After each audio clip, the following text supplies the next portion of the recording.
Live from the National News Studio, Sri Lanka.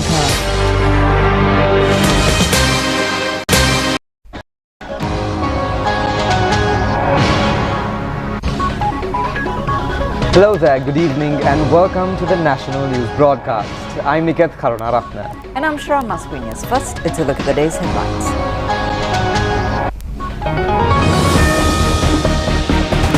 The dry weather condition to prevail in several provinces. Schools have been informed to postpone sporting events. The deadline for the acceptance of applications for the Presidential Educational Scholarship Program has been extended. Funerals of the 6 Sri Lankans killed in Canada take place today.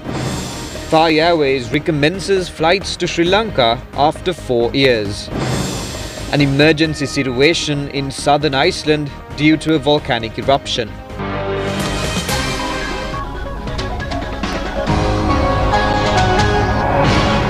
On to those and other stories in detail now. Many residents in the island are experiencing difficulties due to the hot weather condition since several weeks. The Department of Meteorology says that temperatures in all districts in the eastern, western, northwestern and north-central provinces are at a level to be focused further attention. A similar situation prevails in the districts of Monaragala, Manna, Vavuniya, Mullaitivu and Hambantota. Meanwhile, the doctors point out that there is a threat of affliction of skin diseases as a result of the high temperatures causing changes in the human body. The Ministry of Education has previously issued a special notification on how the schools should function in the face of the warm weather condition. It has elaborated on measures to be followed in routine activities. During days of high temperatures, the students should not be subjected to engage in outdoor sports activities. The students should refrain from spending time or engaging in sports in open environments at times of intense sunlight. It has also been advised to drink in excess water and to relax in short intervals to get rid of tiredness. The Ministry of Education has also instructed not to conduct inter-house sports competitions and training under hot weather conditions. It has been reported that certain school sports events are being conducted even in high temperature conditions. Minister of Education Susi Premajayantha has informed principals to postpone the conducting of sports events by taking into consideration of the existing conditions. The acceptance of applications for the Presidential Scholarship Program 2024-25 has been extended and the new deadline has been set for the 1st of April. This program, initiated by the President's Fund under the advice of President Ranil Wickremesinghe and guided by President's Secretary Saman Ekanayake, aims to benefit students who are studying despite facing various economic difficulties. The extension of the acceptance period for applications for the Presidential Scholarship Program 2024-25 has been implemented in response to numerous requests. Zonal educational directors have informed the program to principals, divisional secretaries and Gram Niladhari officers. The President's Fund has encouraged parents to inquire about the program and submit the application form to the school principal accordingly. Additionally, as per the directives issued by the Secretary to the Ministry of Education, the allocation of scholarships to each school based on the number of students will be determined by the Regional Director of Education. The scholarships will then be distributed to the respective school principals within these regions. In line with this, all school principals are required to form a selection committee and starting from the 1st of April 2024, choose the scholarship recipients based on the allocated scholarships for their school. Furthermore, according to the instructions already given by the Secretary to the Ministry of Education, the number of scholarships that can be given to that school according to the number of students in each school will be decided by the Regional Director of Education and will be given to the principals of their region. Therefore, all school principals are advised to form a selection committee which will be responsible for selecting scholarship recipients based on the available scholarships allocated. Following the submission of lists, applications and details of eligible scholarship recipients selected by schools to the President's Fund by the Ministry of Education, scholarships will be distributed over the course of the next 12 months beginning in April 2024. The program targets supporting 100,000 students from grade 1 to grade 11 studying in all 10,126 schools across Sri Lanka. An allocation of 3,600 million from the President's Fund has been designated for the entire scholarship program. For more details, you can visit the official Facebook page of the President's Fund at www.facebook.com/president.fund. The final rites of the 6 Sri Lankan nationals murdered in Canada are scheduled to be conducted. The Canadian Buddhist Association says funerals are to be conducted according to multi-religious traditions. Mother and 4 children in the same family were killed at a house in Bahewan in the suburbs of Ottawa. The Canadian media says father of the murdered children, Danushka Wickramasinghe, who was seriously injured in the attack, is gradually recovering but still in a state of shock. The other adult killed in the incident was a 40-year-old Gamini Amarakon. The 19-year-old suspect of the killings was produced before the Canadian court on the 14th of this month. The funeral of all 6 victims will take place at Gibford Drive and Infinitive Conference Centre in Ottawa at 1 p.m. Canadian time.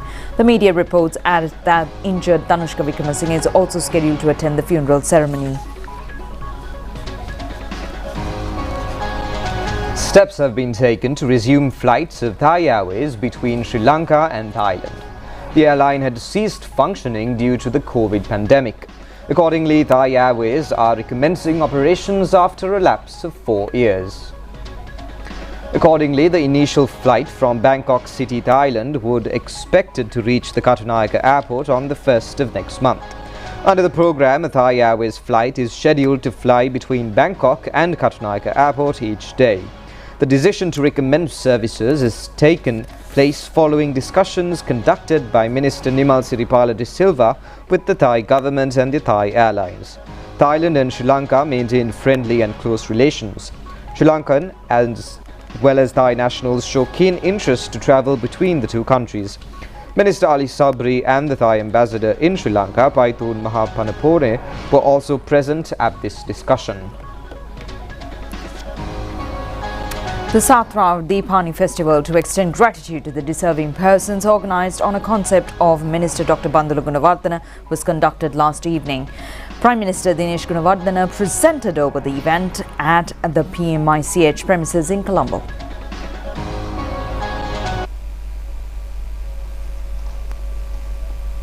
Scholarships have been presented for a period of 2 years for 250 students engaged at the GC Advanced Level Technical Stream of Studies. Another feature of the event has been the appreciation of artists who had extended exceptional creative abilities through the classical movies produced under the direction of Minister Dr. Bandula Gunawardena. Accordingly, Satra Deepani Honorary Awards were presented to the versatile cinema artists Malini Fonseca, Swarna Mallavarachi, Anuja Veerasinghe and Ravindra Randenia. The Mahasangha foreign diplomats, including ambassadors, government and opposition political representatives, as well as artists, have also graced the occasion.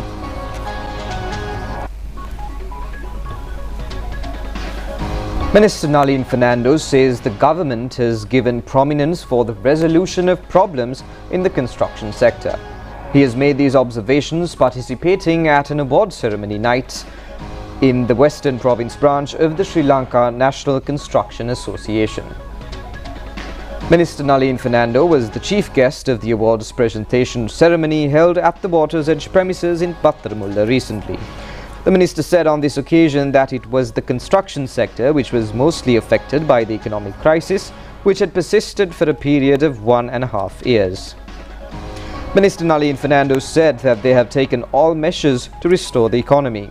He added that it was due to this reason that the economy, which remained in the -11 and 12 position in the years 2022 and 2023, has turned into a positive status at present. He also said that according to the projections for the year 2024, the aim is to achieve 3% economic growth rate. The minister further said that there is an environment in the country to activate the construction sector. Minister Nalin Fernando further said that the government had spent a substantial fund for development this year. Many of the stalled construction projects have been carried forward. Measures are underway to expedite the construction of Great Canal project in the North Central province. The work is expected to be completed by the year 2026 and around 800,000 families will receive benefits through this project. Minister Pavitra Vanyarachi was engaged in an observation tour of the project recently, and she has inspected progress in the construction in the Maha Megasweva area in the Palugasweva Divisional Secretariat Division in Radhapura. The total length of the canal is 95.8 kilometers. The Maha Ella project is also comprised of an underground tunnel spanning a distance of 27.7 kilometers between the areas of Kunduraveva and Maha Megasweva. The total cost of the project, amounting to 49.8 billion rupees, is being borne through the loan of the Asian Development Bank and the funds of the government of Sri Lanka. The project envisages the provision of irrigation facilities for newly cultivated paddy lands exceeding 500 hectares. It is also expected to fulfill the drinking water requirement in the North Central province. The Sarin River Park Environmental Garden in Huluwagoda in Galle, vested with the general public recently by President Ranil Wickremesinghe, was filled with residents last evening who had visited the leisure location in search of mental relaxation and physical fitness. The park is comprised of a special premises dedicated for the enjoyment of children. Youngsters and adults were seen having a fun time engaging in swan boat rides and exercising. The national TV cameras also caught scenes of children and the grown-ups consuming tasty foods that were sold under local and foreign brand names. Construction of the Serene River Park had commenced in the year 2021 on a concept of Minister Dr. Ramesh Pathirana. The park, located in an extent of 14 acres of land, was earlier abandoned paddy field, which was creatively transformed into a scenic environmental park. The children's sports yard consists of lanes for physical exercising and an area for water sports and boat tours. Spices and plantation produce, numerous food items and other local produce could also be purchased from this place. Electricity is being generated through solar power. The project also facilitates flood control in the Opatha area. Plans are also underway to commence a tourist boat service from Serene River Park to Akvalla, Wataraka and Galle.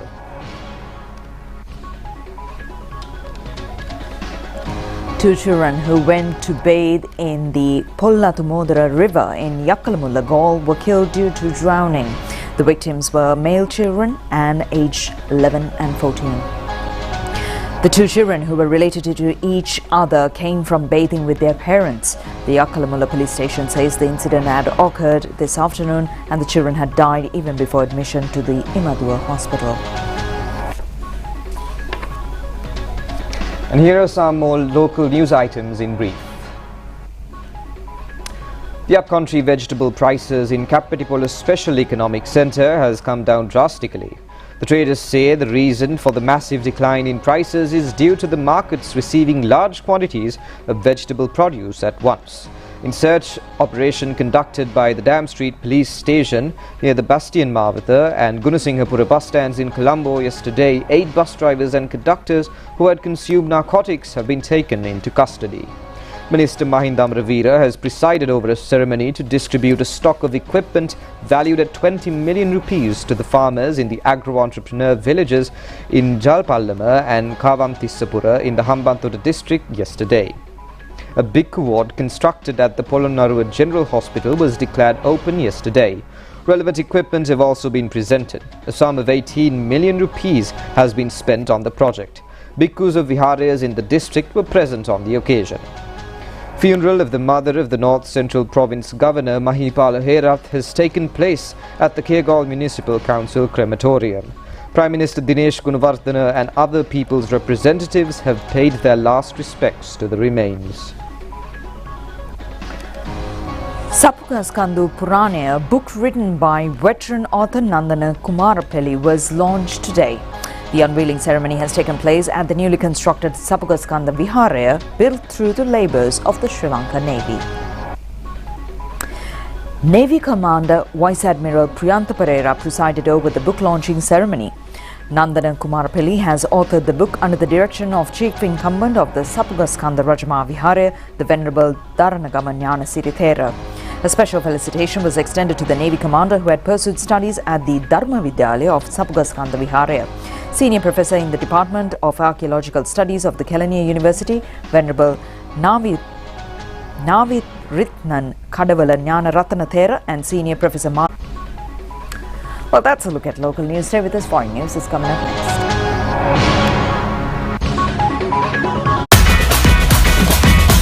Prima Kutumi Fantamai.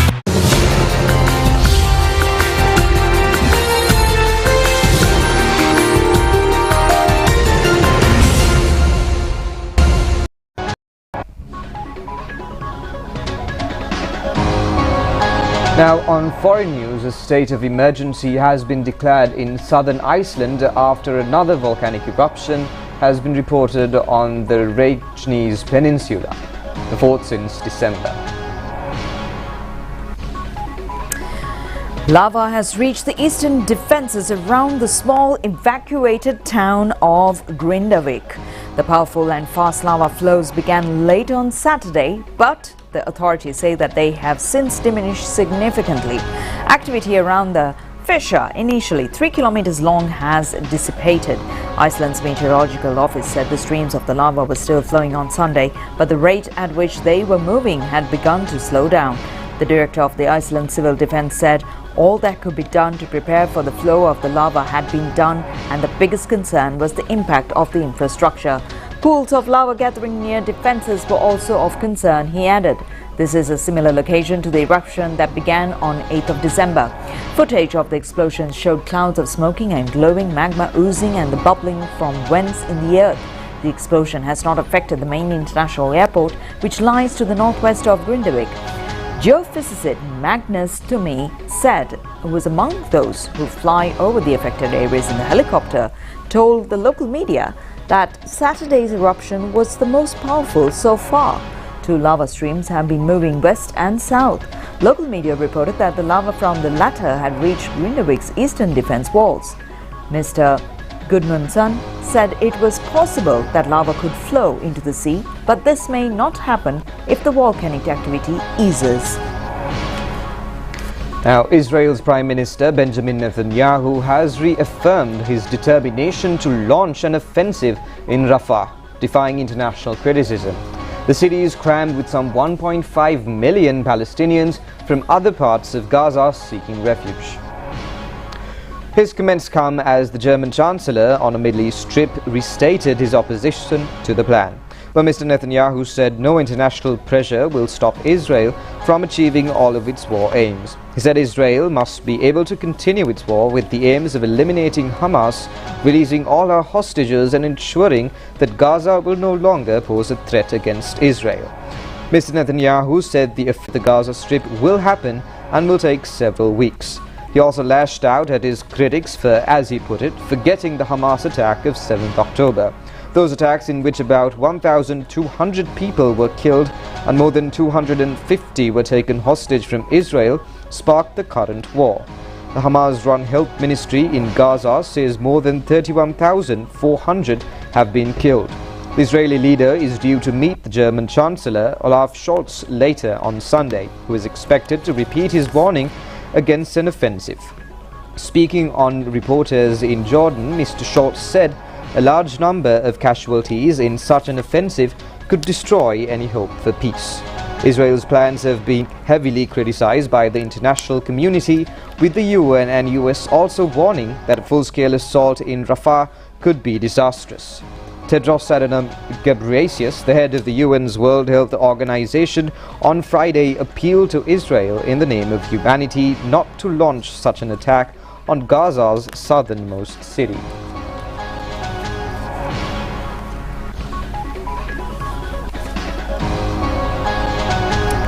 The Russian Defense Ministry has released an update on the number of foreign mercenaries killed fighting for Ukraine since February 2022. At least 13,387 foreign mercenaries have traveled to Ukraine to fight for Kyiv, according to the figures released by the ministry, with some 5,962 of these confirmed killed. Ukraine's western neighbor Poland, which has been one of the strongest supporters of Kyiv during the conflict, has provided by far the largest number of mercenaries within 2,960. The Ministry of Data shows more than half of these, some 1,497 Polish nationals, have been killed during the hostilities. According to the Russian military estimates, the US, Kyiv's main sponsor and donor of the military aid, has provided some 1,113 mercenaries, and at least 491 of these have been killed. Third of the list is Georgia, which has provided some 1,042 and at least 561 of them who have been killed, while the caucuses of the nation have taken a neutral stance on the conflict, repeatedly rejecting Kyiv's calls to open a second front against Russia. Local hardline nationalities have actively participated in the hostilities. Georgia is closely followed by Canada, which has provided 1,005 identified mercenaries, at least 495 of them who have died. Canada has a large Ukrainian community, mostly originating from the post-World War II era, when Ukrainian Nazi collaborations fled to the country in mass, escaping persecution by the Soviet Union.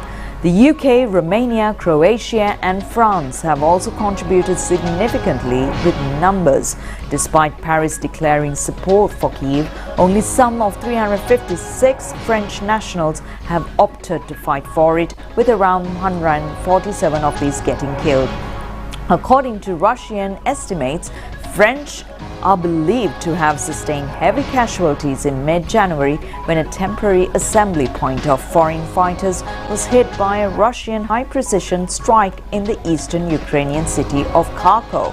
The attack killed more than 60 foreigners, predominantly French nationals, and the Russian military said at that time. Prima Kutumi, Fantamai.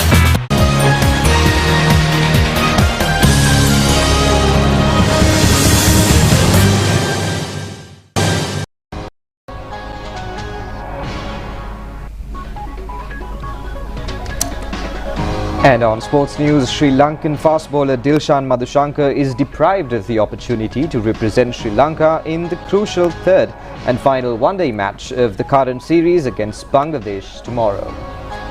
It is reported to be in the injured list. Bangladesh won the first match against Sri Lanka by 6 wickets. However, Sri Lanka retaliated in the second match, winning by 3 wickets. As a result, the winner of the series will have to be determined by the outcome of the third and final, to be played at the Sahur Ahmad Chowdhury playground in Chattogram. The match is scheduled to commence at 9:30 am. The Sri Lankan cricket has announced today that Dilshan Madhushankar was injured while bowling in the second one-day match, and measures have been taken to bring him back to the island. Madhushankar was the highest wicket taker for Sri Lanka in the current series. Madhushankar was able to deliver only 4 balls out of 6 overs. Meanwhile, the Bangladesh Cricket Association says 2 of their players will also not participate in tomorrow's match. Accordingly, Jaikar Ali would replace opening batsman Leighton Das due to an injury. As a result of the injury, Tanzim Hussain will also lose his chances of playing in tomorrow's match, as Hassan Mahmood has been recalled to take his place. The big match battle of the Lowers between Richmond and Mahinda College's Galle has ended in a draw at the Galle International Cricket Stadium yesterday. The big match has been organised for the 119th occasion, and it was the Mahinda team which had the opportunity to bat first. Accordingly, they have scored 169 runs, losing all wickets. In reply, the Richmond has scored 270 runs for the loss of 56 wickets in their first innings. The Mahinda team has fared better in their second innings, scoring 206 runs for the loss of 3 wickets. Special feature of this match was the 3 batsmen securing centuries: Malasha Tharupati and Shayan Subasinghe Of 332 runs, losing 9 wickets.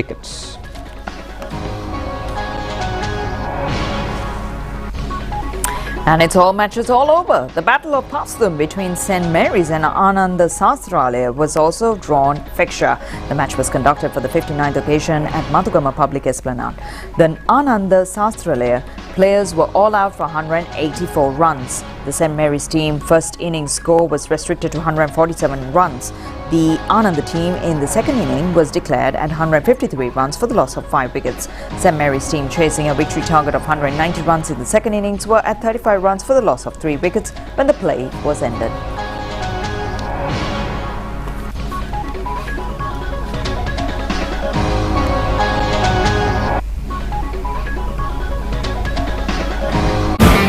Stella Set Yogurt.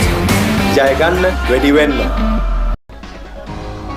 And that's all the news for tonight. Join us again at the same time tomorrow. Good night.